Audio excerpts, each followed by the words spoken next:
In this episode, we're going to talk about two particular things: browser add-ons and useful websites. And this is not going to be everything that we know. This is a small collection of all the best tried and true stuff that we've come over, that we use ourselves. Yeah, we use a lot of different websites. And as Ludvig just said, this is just a small selection. I sent 2 units. They're bringing her down now. No, Lieutenant, your men are already dead. The future is approaching faster than ever. Technological change is speeding up, and your already maladapted evolutionary mismatches are multiplying. In the future, the current version of you is already dead. The way around that is to keep learning, keep evolving, mentally, psychologically, physically, and financially. Okay, so let's start with the browser add-ons, beginning with uBlock Origin. This is the most popular ad blocker, I believe. And if you have ads on the internet, then, there's no need to have that. Just install this browser add-on and you will stop seeing ads everywhere. And before we go on, we should also say that we will provide links to all of these things in our newsletter. Yeah, so remember to subscribe to the newsletter unless you have already. Yeah. Okay, so next one, that's Firebug. And this is like, you can see the web design on the internet. You can select a link of code on a website, or you can select a text or a specific element of a website. And then what this will do is that you can see how they've created the website, what kind of theme they're using, the font they're using, and the particular element like HTML language. And this is good if you want to, either if you're just interested in this or you want to understand how to do web design and learn this from scratch. Right when you told me how to design my website, I started using Firebug. But pretty soon I just lost interest in doing these things myself and just left my homepage as it is. Yeah, it's maybe not your top priority to do this. I don't do it myself either. Oh, but not anymore. I thought you used it pretty extensively a couple of years back. Yeah, I definitely did. That's how I learned to do CSS and HTML and PHP. Those are the 3 main programming languages you need to know if you want to do your own stuff on the internet, like a website or design or how it looks on the interface or the database and stuff like that. It's not hard to learn. You can learn it yourself and you can use this Firebug to learn it. But nowadays you typically use templates and things that are ready-made, right? Yes, exactly. But the point is that I know how to do it myself if I have to. And if there's a problem, I can usually solve it myself. Yeah, great. And then on to one of my absolute favorites, and it's LastPass. I'm sure there are a lot of different sites and tools to keep track of all your different passwords, but I've come to like LastPass. So what you have is a single master password to start LastPass, of course. One thing that's particularly good with LastPass is that it has a password challenge that challenges you to have as strong passwords as possible. And you can have LastPass generate passwords for you that are just impossible to remember. And regularly, it asks you whether you want to change all your passwords to different things and very strange and weird and complex passwords. And then it automatically logs into every site you have passwords to and changes the passwords. Oh, that's very useful. I didn't know it had that feature or function. I use it myself also, but I didn't know you could do that. That's very good. I think another thing about LastPass is that it can also autofill forms for you. Yes. That's also a useful function. Can it do anything else? Nothing that I can think of right now, but I think there are 2 things people tend to do wrongly or ineffectively with their passwords. One is, of course, that they are too easy because you want to remember them yourself. And the second one is that you tend to, even if you have a complex password, that you use the same one for a lot of different sites. With LastPass, you have just these weird strings of signs and different for every site. Okay. Is there anything else? Any other browser extension that you use that you want to recommend? No, not at this moment. Yeah, me neither. In that case, let's move on to useful websites. And I will take one here that we don't have it listed, but I want to say it anyway because we were talking about programming languages before. So a really good website if you want to learn basic programming is V3 Schools, W3 Schools. All right, so that would be W3, that's like World Wide Web, WWW, I guess. Yeah. So that's a really good one. All right. Just when you mentioned this site, have you checked Codecademy's programming education and programming courses? No, I know it's very good, and I know, for example, when we talked to Casey Goss, I know he used that to learn programming, and he's obviously a lot better than I am at it.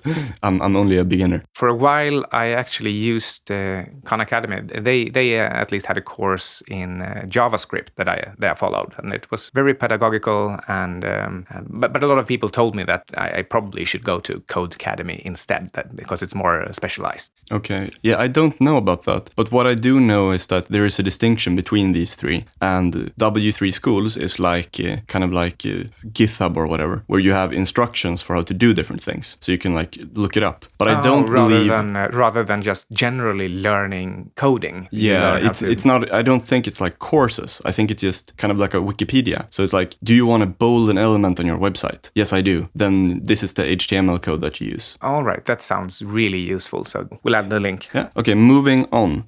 This is a really good website that I use a lot, especially lately, that I've been doing a lot of boring practical work where I've needed to concentrate. And the website is Noisely, and it's a website that lets you listen to different ambient sounds. It's not music or anything. It just lets you engineer your background surrounding noise. Like you can have everything from rain to white noise to like a cafe to thunder to a fan that's circulating in the background. You can have these different things, and then you can randomize these, and it's very nice and it's free. Is there any downside to it? Is there well, you said it's free, but I hope there aren't any audio-based ads in it. No, I don't know anything bad about it. So what's your favorite ambient noise, and for which occasion? I use these mostly when I'm working, and I have two favorites here. One is rain, and another one is like a leafy grass noise. I don't know what it's called, but it's like wind and then leaves. Wind blowing in the leaves, yeah. in the treetops. Yeah. Okay. I often search for like whale sounds and marine sounds, but I've never really found anything really good on YouTube. So I'll definitely check out Noisely. Yeah, so I like that. And then let's go to another website that probably everyone who listens knows. And this is WikiHow. WikiHow is a surprisingly good website if you want to find tutorials for everything that's like a complex task where you have to do 10, 20, 30 different steps. Everything from how to write a book to how to set up a website to set up a printer to, everything practical that you would want to know. And if you don't know it, you can check it out here. So even physical stuff like putting together an IKEA flat furniture. I haven't tried it, but I would think so. Yeah, they have everything, and it can be something like how to build a chair or how to build a house. They have all of these different things. So usually when I'm confused about learning something, and I'm not the most technical person, so I usually really need these kind of guides. And then you can often find a good starting template at WikiHow, and then you just scroll through that and write down the steps and do it. That sounds really good as well. I typically just search, I Google it on random, and I often end up somewhere on YouTube trying to browse like 10 or 20 different videos that aren't really that good. WikiHow sounds like the perfect place for me. I don't know about that. You're pretty technical when it comes to putting things together. I think maybe it's just that I don't Google stuff that often. That has put me in this cul-de-sac where I don't have a method for it. But I'll write down WikiHow and make sure that's where I check first. Anyway, that's a good place to just get a starting checklist for difficult stuff. Then the next one is Academy of Achievement. This is a website where you can read long-form written interviews with really interesting people from America over the last maybe 30 years or something. They've collected a lot of interesting people who have been very successful in different fields. And it's everything from different scientists in different branches of science, different Nobel Prize winners, former presidents, a lot of different, what you could call really successful or people who have achieved something particular. And then they talk about their life and different things. It's not always super practical, but it's really interesting to read. And if you like to read really long interviews that can be like 30 pages long, then you should check this out. Is the site in itself, is it well structured? Is it easy to find things based on topic or time period?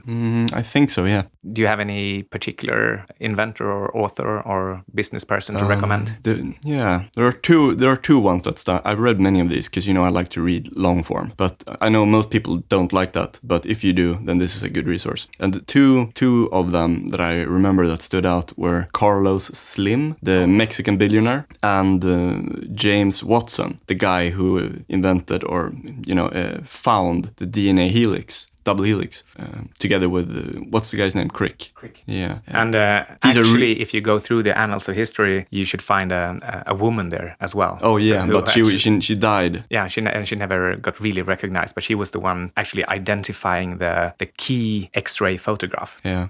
Very unlucky for her that she died at that moment. Yeah. That's how history works. Do you remember whether it was Watson or Crick that got his epiphany on LSD? No, I don't know. One of them have... He didn't mention it in the interview I read. No, I think it was later on that he actually admitted. Anyway, what I really like about these two guys, Watson and Crick, is that, especially Watson, whose interview I read, is that he's such an incredible contrarian. Oh, okay. He's a really, really contrarian thinker. And he has really unpopular opinions, which is really interesting. Everything from the bell curve, normalization of IQ and stuff like that, to how government works, and he's really unpopular because of that. But often you have these traits where people dare to think really unpopular things, and that's often the people who make the important discoveries that helps the rest of mankind. Interesting.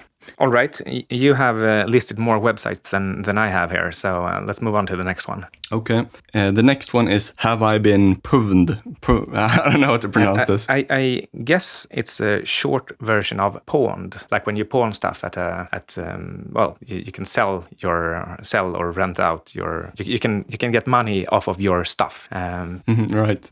But I'm not sure if Have I been pwned? Have I been pawned? Anyway, this is a website where you can type in one of your email accounts and see if its data has been breached in some sort of hacker attack. Have you tried it? Yeah, I've tried it. Have you ever had your email hacked? Well, it doesn't say if your email has been hacked, but it does say if it's been in some form of database, and they make a massive cross-reference from all the big ones. And then you can see if it's been lost or if any one of these websites have been hacked and if your email has been taken. And what this means is that it's probably put on some spam list that they use. And yes, it's happened to one of my emails. Okay, and what kind of corrective action can you take? Do you change emails or do you contact the databases, or what can you do with this information? Yes, as you see, I have listed 2 other website recommendations here, and that's like a follow-up to this. So if your email has been pawned, then PWNED. So the next website is called Just Delete Me, and what it does is that it removes your email registration and account information from many of the most popular websites, forums, and product companies. All right, so and that sounds like a pretty good recommendation, like a CTA right after listening to this. Just go into Just Delete Me, and I guess you just check a box or something and make sure they delete you from all of these records. Exactly, because if you want to do it manually, then that's probably going to take you like an hour or 2 or 3 or 4, depending on how many places you're in. But this can save you a lot of time. Yeah, I had an idea once. This was before really good spam filters in email accounts. And I started getting annoyed with all this spam, not least for Viagra and whatever. And no, it had nothing to do with which websites I had visited. Anyway, I started replying to these emails, which is a complete newbie mistake. So how long ago was this? 18, 20 years, something like that. Oh, okay, so it was in the very beginning of the internet. Yeah. So and I mean there was a link that said unsubscribe. Just click here to unsubscribe. My God, did I get emails after that? Because that confirmed that my email was live. So that this is really a really high quality email that they could sell to even more spammers. Okay. Have you ever gotten one of those Nigeria spam mails, by the way? Yeah, several. Yeah, me too. I once started messing with one guy who was like that. It was really funny. Yeah, me too. Oh. All right, and then it's the site Unroll Me. Yes, this can be taken as the second corrective step. So if your website has been pwned, then, first go to the Just Delete Me site and remove that. And then, like you were saying, you can be put on all these different spam lists. And usually you will be put on these spam lists because your email has been hacked or breached somehow. So you never gave your consent to being on all these crazy spam or email lists, but they've found you somehow and just added you. And what you can do is you can use this next site, Unroll Me. And what it does is that it unsubscribes from all sort of databases and email newsletters in bulk. So instead of clicking unsubscribe to, you know, I don't know how many you might have, but when you use the service Unroll Me, I mean, when you use this, you will see that you've been put on hundreds of lists, and then you can unsubscribe from all the bad ones in bulk. I think I'm the one learning a lot of stuff today, because I'm definitely going to use Unroll Me. This is part of my monthly routine. I think I have a lot of filters in my Gmail that takes care of this. Well, actually, it doesn't take care of it, but it masks it. So I get a lot of emails that Gmail filters out and deletes or puts in spam or something like that. But it would be much better if I just hit unsubscribe. Yeah, I think you should do both. And speaking of what you're saying now, what you should also do every now and then, maybe, I don't know, once per year or something, you should delete old emails, because that slows down your inbox and it makes you load the page slower and you lose time. So you can do this too. Yeah, my inbox is very unruly. I have over 1,000 unread emails, and I don't know, 40,000 mails in my inbox, and I don't dare to delete them. But doesn't that make you extremely slow? Yes. Because for me, I had many thousands. I didn't have 40,000, but I had I have more than 5,000, I remember. And I deleted almost all of them. And then my inbox became much faster. The problem is that I have very important email conversations and evidence, if you will,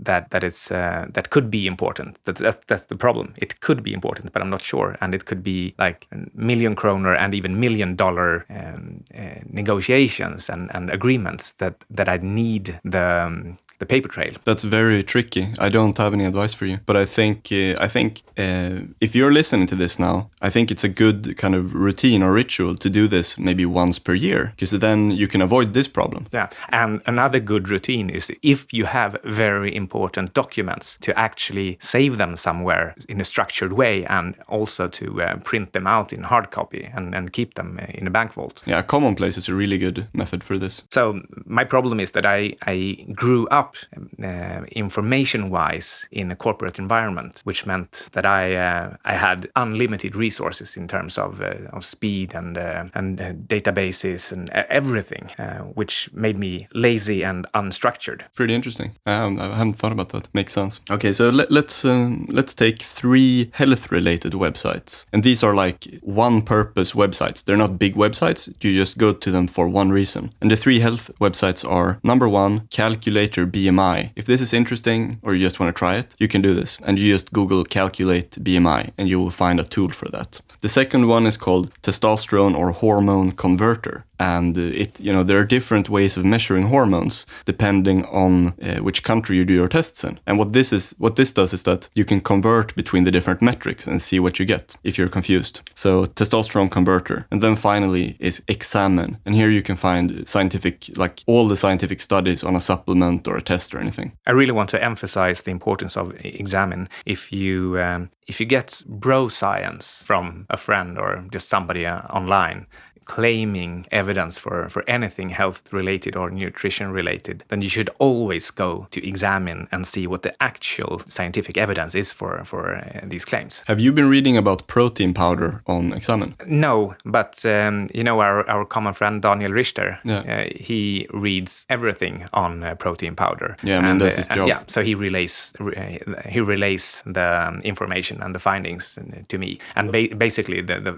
final conclusion is protein powder doesn't really do anything more than ordinary food. And the timing and the amounts are, eat normally and a little more, and you'll be fine. I think the reason I asked about this is because I want to debunk a very important myth. All right. And that myth is that, one of the key sales arguments that they use to sell protein powder, that is that your body needs so and so much protein and you're not getting it. So buy our protein powder, therefore. And one of the metrics that they like to use is that they say you need 3 times as much protein per kilo. So if I weigh 70 kilos, then I should have 210 grams of protein per day. And this is not true at all. You can get by on like 1.5 easily. Yeah, you can actually, there are recommendations and what counts as starving protein-wise, etc. But many people can get by at 0.7 grams per kilo of body weight. Yeah. And but the recommendation is slightly less than 1 gram gram per kilogram. Yeah. So what I want to emphasize here is that I'm not a professional at this, but I've done thorough personal experiments with this over many years, and I've found that it makes no difference for me over 1.5. So more than, if I weigh 70 kilos, that means I should have 100 grams of protein per day.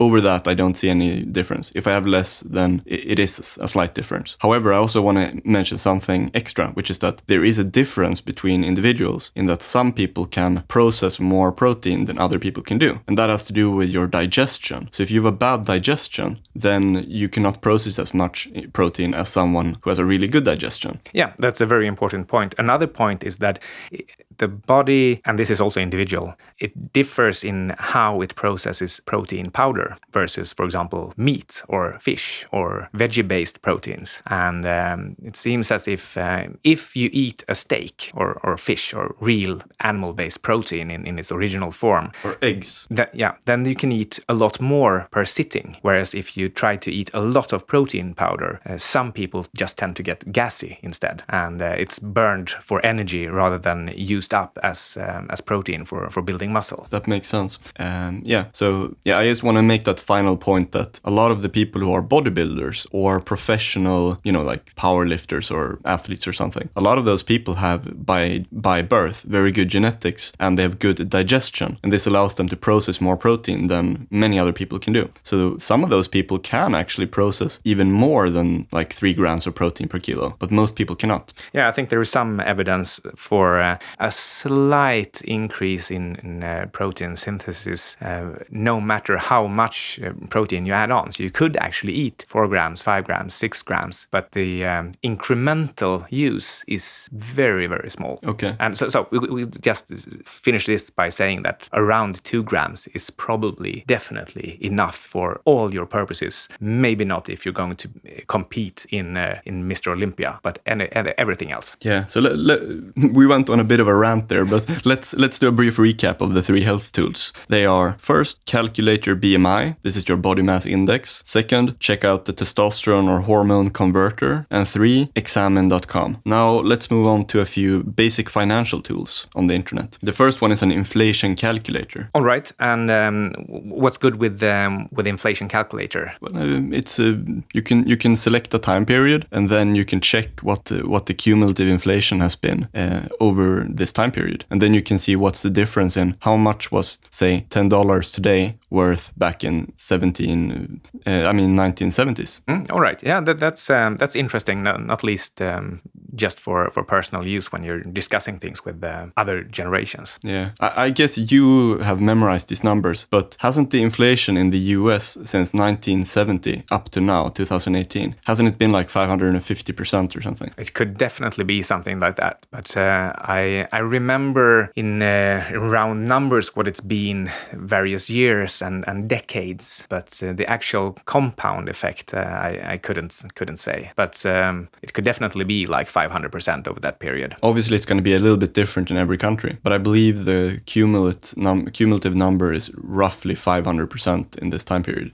Right now, they're talking about 1,000,000% inflation in Venezuela. That's not the best example, though. Per year. That's because they're crazy Marxists. But then, inflation is important. And if you were born in 1970, then, your money was worth a lot more, and your salary was basically the same as it is now for most white-collar workers. So that means your purchasing power has been reduced by, at least 2.5 times. Because the median salary has risen, but it hasn't risen even nearly enough to compensate for the cumulative inflation. And this is a very important takeaway. Another interesting comparison in regards of purchasing power is that gold was pegged. The price was fixed at around $35 or $40 per ounce. And now it's trading at $1,200 per ounce. And since gold doesn't return anything, gold just stays gold, then you can measure the purchasing power of the dollar versus this fixed asset over that time. So from 1970 to 2018, the purchasing power changed, 30 times, more than 30 times, and that's 3,000%. Yeah, that's a lot.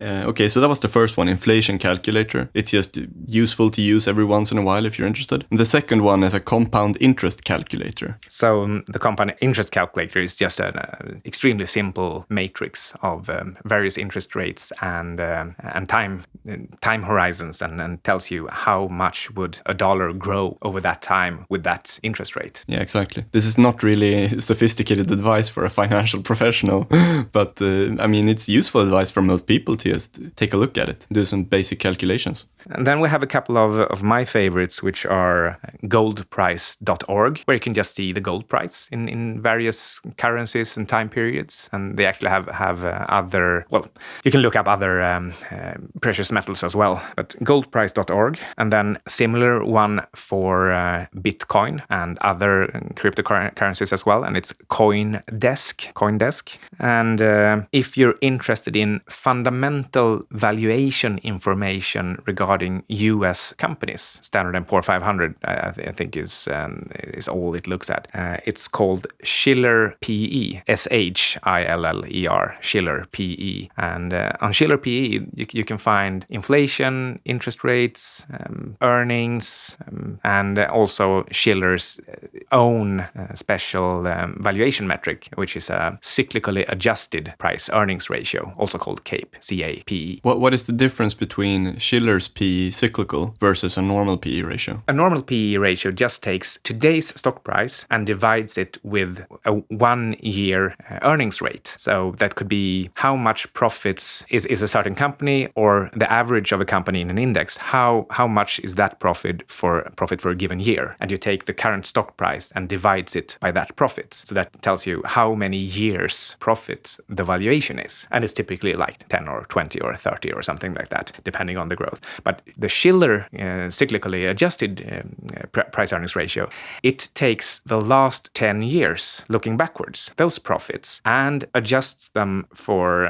inflation over that period. So you get an average of the already past period for earnings, rather than looking forward a year. And you take today's price and divides it by that average earnings. And that means that you kind of erase the effects of the economic cycle. So it minimizes the risk of measuring the price-earnings ratio at a peak or a trough of a cycle. So instead you get an average. Okay, so that seems like a simpler way, or basically at least to cross-reference. If you find something that's attractive based on, if you want to use just PE ratio, then double-check it with the Shiller. Yeah, definitely. It's much more robust, but on the other hand, it's backward-looking. Okay, sweet. Let's go over the last couple of websites. Next one is Google Alerts. So if you haven't already set up this, what you want to do is you just go into Google Alerts, then you link it to your email account, and then you write the criteria for when you want to receive an email alert. And this can be for your own name, for a mispronunciation of your name, to see if there's some PR or someone mentions you or whatever. And then you can respond to that if it's something useful. So that's one thing, just personal notifications. Another thing might be if you're interested in research in a particular field, and then you write in the search terms or the things that you want to have in the headline of the article. But you can use it for a lot of interesting things, or also maybe job postings in specific areas. So say you want to get a job in some country or some city, then you can search for like IT engineer in San Francisco, and then you might see postings of that, whereas you might not find it otherwise. So that's those are 3 different ways: personal reasons, research, and job search. But you should beware of using too many search terms, because then you will receive too many emails. Okay, we go over to the next one, and that is everytimezone.com. And you can see what time it is all around the world to avoid confusing time zones. Because that would never happen to us, right? When we schedule interviews in different time zones. No, it's a very tricky thing. Yeah, it's happened a couple of times for us personally. So this is a good site. Yeah, and also I think one tricky thing is that when you have, what's it called in English? Daylight saving times. Yeah. When the day shifts forward an hour or two, an hour forward or backward. This is the sort of thing that always tricks me. You know how bad I am with holidays, and I'm also bad with this. So I'm always confused when it happened. Yeah, and since everybody doesn't do it at the same time. It's doubly confusing. Yeah. And then there's another website which is called whichdateworks.com. And then what you do is you can schedule events and have it, cross-referenced by multiple people so that everyone finds a date that works. Yeah, these sites can be a bit tricky anyway, but it definitely beats just sending emails back and forth for a group and trying to find a date. Definitely. I've used Doodle as well, Doodle.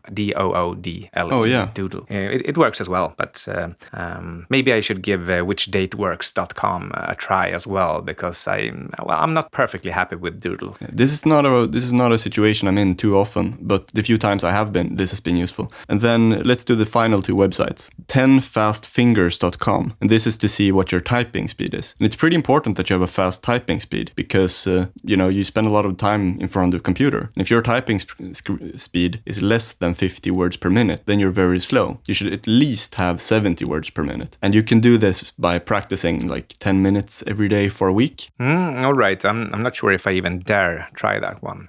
But well, you're definitely over that. Yeah, maybe. It's hard to say. But on the other hand, I have a little hard time seeing exactly how I would use it. But maybe I burst write. So I write maybe 2 sentences that I know I want to write, but then I think a lot in between. It can be the same for me. But the point, I think, is just that you don't want to be under 50 words per minute because then you're a slow writer. Yeah. All right. The final website is Fiverr. And this can be used for outsourcing cheap work. And it's best for design and basic stuff like proofreading or things that you might not have time to do yourself. So how have you used Fiverr? Mostly for cheap designs to produce a lot of different alternatives. So for example, say you're making a cover or something like that. For a book. Yeah, exactly. Or anything else. Then you might buy 5 different ones for just $5 or $10. And then they will produce different, how it can look. Different versions. Yeah, exactly. Yeah. And then hopefully you will find at least one of them that's good. You're probably not going to find very talented people, but you can find, the raw creativity. And then you can take the best version and have it send that to someone who is better or use it yourself to improve on if you're good at design. So you find a version you like and then you improve upon that with a higher quality service. All right. And have you happened to try Upwork? I actually haven't, but I know about it. It's recommended for more expensive stuff. Yeah, exactly. I've used it and I'm pretty happy about it, but it's definitely not $5 to $10 per project site. No. All right. That's it. So let's do a brief recap that maybe the most important takeaway for some of the people listening could be to go to the Have I Been Puvened website to see if your email has been stolen. And then after that, go to the Just Delete Me site. And then finally go to the Unroll Me site to unsubscribe in bulk. And then that can prevent a lot of spam email. You might also want to check out your inbox and delete emails. And finally, we will provide a list of all of these things linked to all these websites and browsers in our newsletter. So be sure to subscribe to that if you're not already on it. Yeah, and if you have a tool that you want to recommend, you can email us at admin.futureskillspodcast.com. All right, that's it for today. Thanks for listening and goodbye. Bye.